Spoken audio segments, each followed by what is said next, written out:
The Metaphor Mindset is a podcast for artists and creative thinkers, entrepreneurs and leaders who want to explore ideas around creativity and commerce. Think like an artist, work like a boss. Welcome to the Metaphor Mindset podcast. I'm your host, Shannon Borg. And this is episode 1, The Setup. Hello, creative fellows. I'm Shannon, and I'm a writer, a poet, an artist, and a certified life coach. In the first episode, I'll share a little bit of my story and also share the stories of other artists, their creative processes, and ideas about how to make our art and businesses grow and flourish. Let's dive into the setup. Over several months in the spring of 1892 and 1893, the 52-year-old Claude Monet left his beloved Giverny and traveled north to the city of Rouen, where he rented a second-floor room in a ladies' clothing shop across the street from the entrance to the 495-foot-tall limestone cathedral, the tallest in France. From this vantage point, he painted the facade of the church more than 30 times at all times of day in all different weather. Although we can't know exactly how he worked, I like to imagine his process because it helps me think about my own process and create a story and atmosphere for myself in the studio. I imagine Monet observing a ritual before dawn. He wakes up and drinks coffee. He takes a walk. He comes back to the shop and gets started. He pulls a canvas from a stack of canvases leaning against the wall. I don't know, but perhaps this one's marked 6 a.m. on the edge.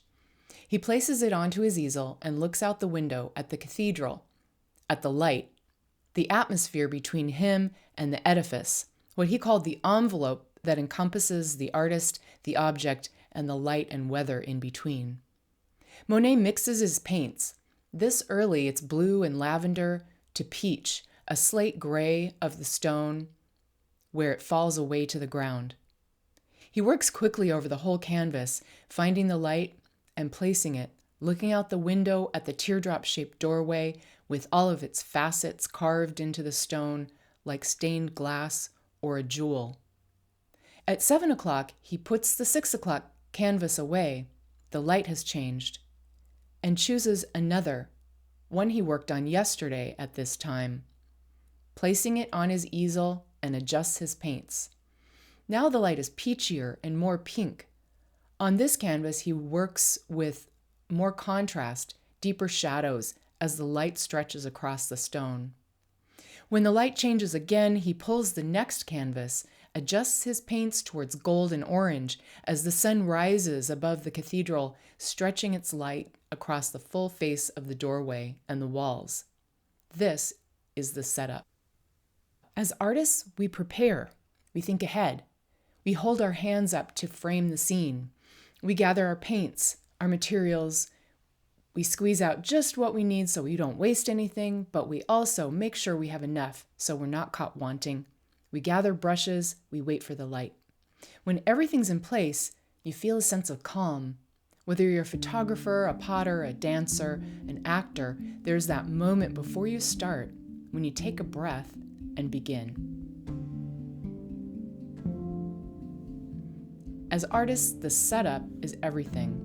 When you can prepare and innovate ahead of time, it creates a sense that we'll be ready for the creative moment to happen with us.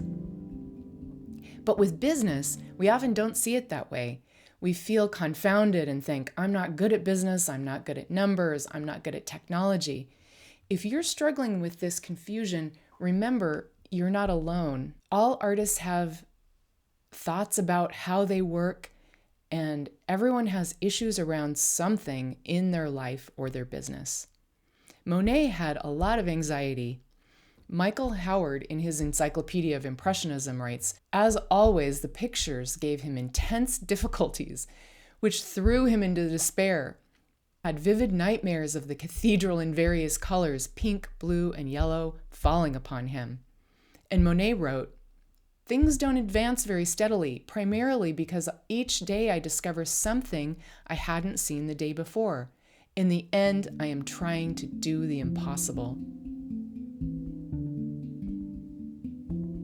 When Monet had nightmares about buildings falling on him, when it was really difficult, when it took him months to get to the point where he really felt like he was making progress, he didn't pack it in. He didn't take his paints and his brushes and his canvases and go home. He was always pushing himself. He was always trying to do the next thing that was fascinating, that was interesting, that kept him motivated. It was hard, but he was all in. He was willing to feel that pain, that discomfort, in order to get to the next stage. You work at your art to learn and be prepared, so when the moment happens, you're ready. And it's the same in business. It's not easy, and there's a lot of things that feel impossible, especially when you're just learning. But if you're willing to feel that discomfort, if you're all in with the idea that you can make a career from your art, that you can have a big exhibition, that you can sell paintings online, that you can create an installation, whatever it is, when you're all in, you're willing to feel the discomfort that comes along with growth. This podcast will explore the many ways that artists think, innovate, and solve problems, ways you may not even realize can be the cornerstones of your creative business. I want to shift now to the setup inside our heads and use this idea to look at how your thoughts ultimately create your reality in both business and art. In 19th century Paris, the academies of art had studios we've all seen in pictures and paintings. The high windows covered with curtains, the dais, the darkened room, easels surrounding the platform. Strong lighting in a controlled environment made it easier to see the differences between darks and lights, to understand the value scale. I want you to think of the space in your mind. This room is your mind. The model represents the circumstances in your life. The light shining onto the model, these are your thoughts. You can light the figure to look highly dramatic. You can light the figure to look softer and gentle. As you stand at your easel, these thoughts are controlled by you and filtered through your brain into a feeling, into a frame. You hold your hands up and frame your subject onto your canvas. You decide what feeling you want to capture. And then you take action. You may start with a free gesture drawing, moving around the whole canvas at once, or measuring everything out before you make a mark. Your actions will be different than the person next to you, and then at the end of the class, we line up our canvases and look at the results. Your results are a culmination of all that has occurred here in that darkened room of your mind.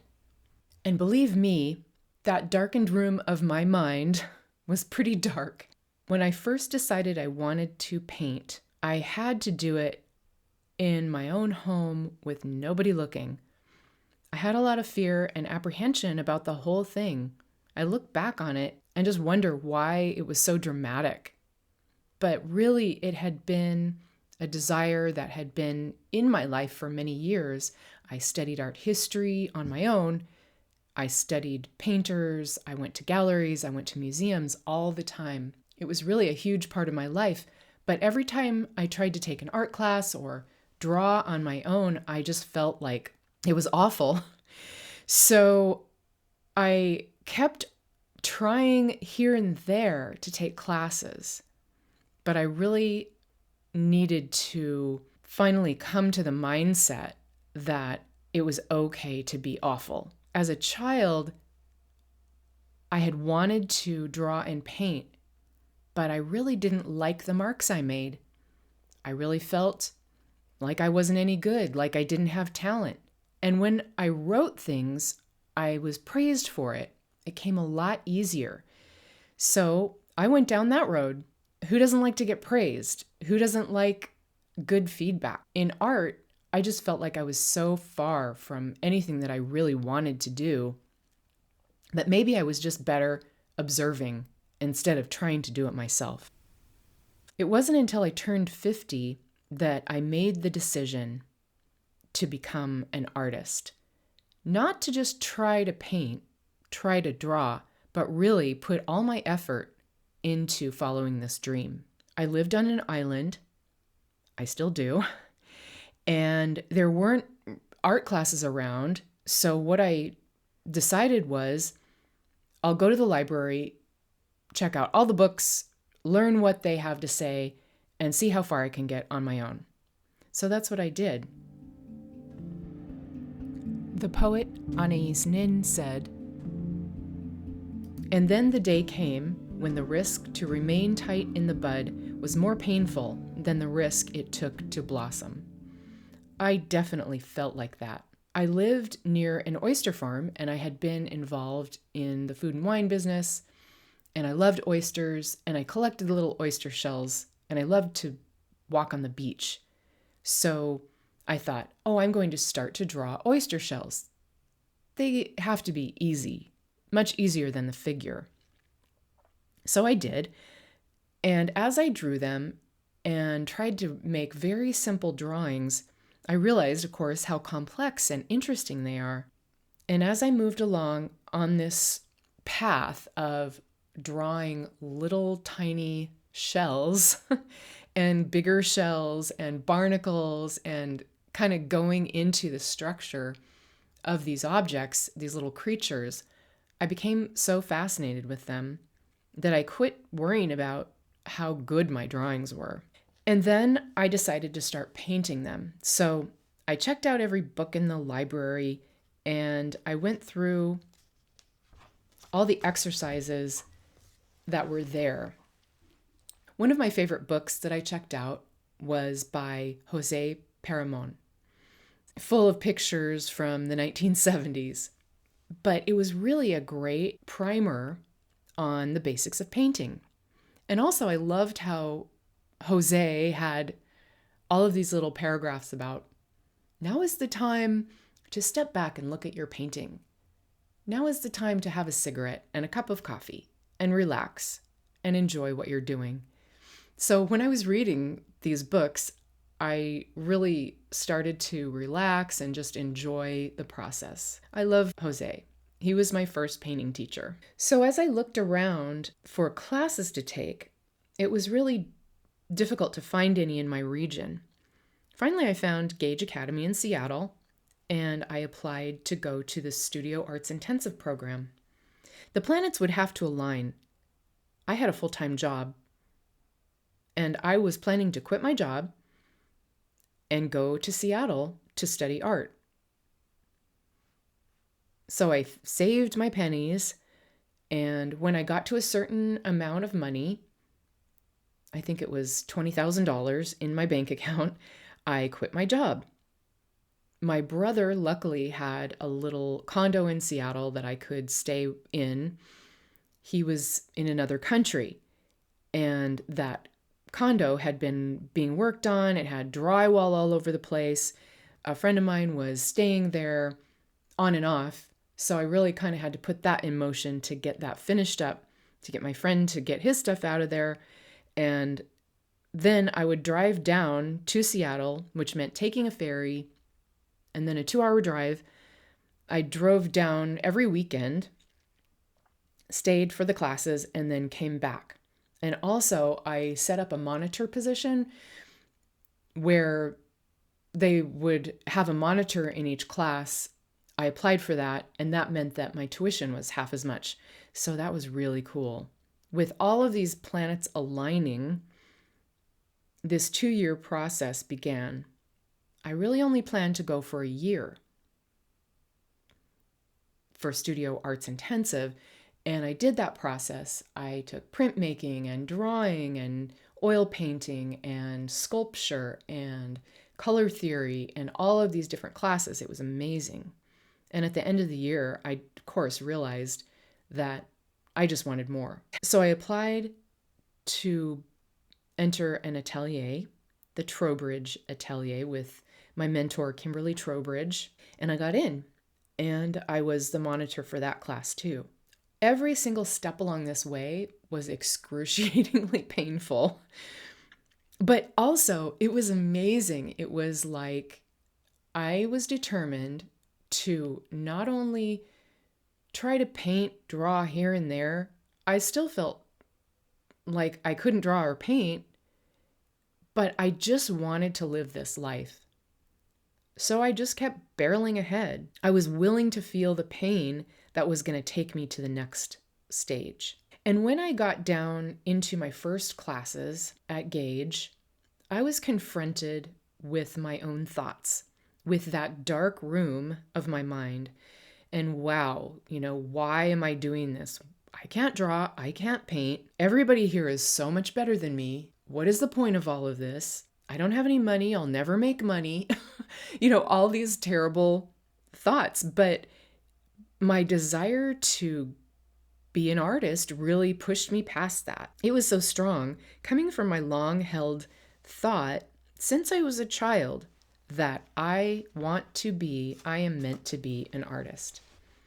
So after 2 years, I still felt very ham-handed when it came to actually making art, making pictures, and knowing anything about color or line, or I felt like there was so much to explore. I felt like everything I did was just bringing me up to this very basic baseline that everybody else had been experiencing and living their whole lives. But along the way, I had amazing mentors, creative therapists really, that helped me navigate my own mind, learn to manage my thoughts around the creative process.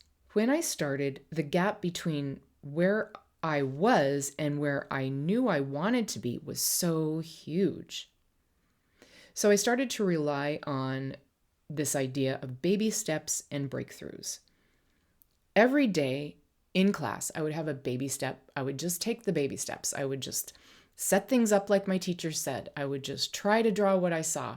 I would just try to make the big shapes. I would try to mix the paints. I would try to create a palette without making a complete mess.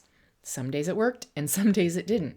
And then once in a while, I would have these breakthroughs where I was just so full of this beautiful energy and felt like I had made some kind of leap forward. As I started to manage my own mind and stop whining about, oh, my palette's always a mess, why can't I draw as well as so-and-so, etc., I started to take ownership of my own emotions and my own process and come into emotional adulthood. I admit it was torture, but Anais Nin was right, that the pain to remain in the bud was more than the pain it took to blossom, to get out of my own way, to trust the process. And it came down to this, to think better thoughts. Monet had a similar pain. In his letters to Alice, he talks about how bad his paintings are. He would rip his paintings to shreds. He would kick a hole in the middle of them. One time, apparently, he threw his paint box into the river. And he would say things like, color is my day-long obsession, joy, and torment in his letters. Every day I discover more and more beautiful things. It's enough to drive one mad. I have such a desire to do everything. My head is bursting with it. And I would like to paint the way a bird sings. He was trying to paint the impossible. And this is what we all try to do in our art, I feel. Paint and dance and light and color. These are all languages to express things that can't be expressed in words. And of course, this is frustrating when our lives are really centered around words and the day-to-day expression of language. My coach calls this the river of misery. So when we are in the river of misery, we are in that place that's between where we are and where we want to be. But as we have seen with Monet, if we are willing to feel that pain, feel the discomfort of every day just taking baby steps, breakthroughs can happen. This was an interesting process for me. It's a continuum, and I started choosing thoughts that served me. That original thought from my childhood that I'm meant to be an artist got me far. I still believe that it got me through that original river of misery in my classes where I just felt so much anxiety every day. In fact, I remember going to one of my first art classes. I was so anxious that I had to have 2 glasses of wine before I went. And then I had to take a little jar of wine into class with me. This was a night class, so it wasn't like I was drinking in the morning. But still, it was awful, and I felt like I needed this alcohol to take the edge off of my anxiety. Of course, it didn't work, and that was a bad idea, but it just shows how painful it was, and I'm sure that you have had that experience where you just want something to take that pain away. I still believe that original thought, I'm meant to be an artist, got me through the river of misery until I was at a place where I could choose better thoughts. Such as, one thought that I use now is I create a routine and schedule that helps me show up at the canvas and my business every day in joy and growth. This helps me feel like an artist. That's the feeling, like I said, that I want to have. It's a process, but it's one I love and I wouldn't change. So I want to ask you, what is your setup? How do you prepare yourself to live the life of an artist? Do you have a daily practice of drawing? Do you take a notebook with you wherever you go? Do you paint every Saturday or several days a week? I'm so curious. Next time I'll be talking about creating an atmosphere in your studio, in your business, and in your brain that will allow you to flourish. Flourish was my word of the year last year. Do you have a word for this year? By the time this podcast comes out, I may have chosen one, but I've put a little exercise, a little worksheet on my website to help you choose a word for the year. This idea of flourish for me last year was all about flowers. It was all about like blossoming, and that Anais Nin quote really brought it to mind. I wanted to feel that everything in my life was growing, was blooming, was blossoming. And it really helped me keep that mentality. Again, choosing better thoughts. I hope that you enjoy my podcast.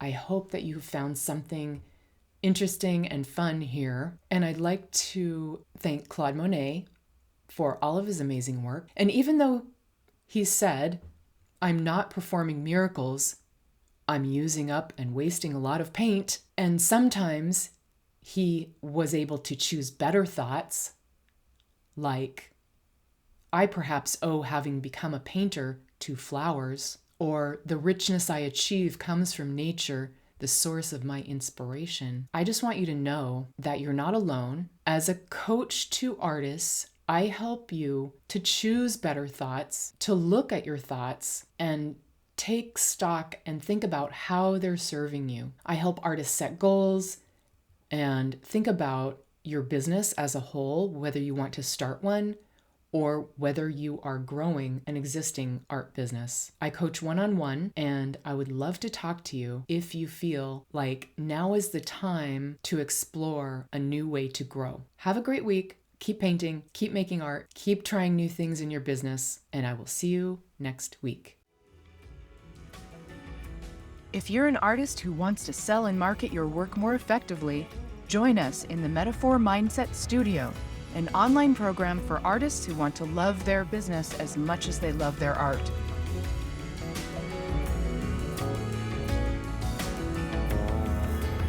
Metaphor Mindset Studio. Think like an artist, work like a boss.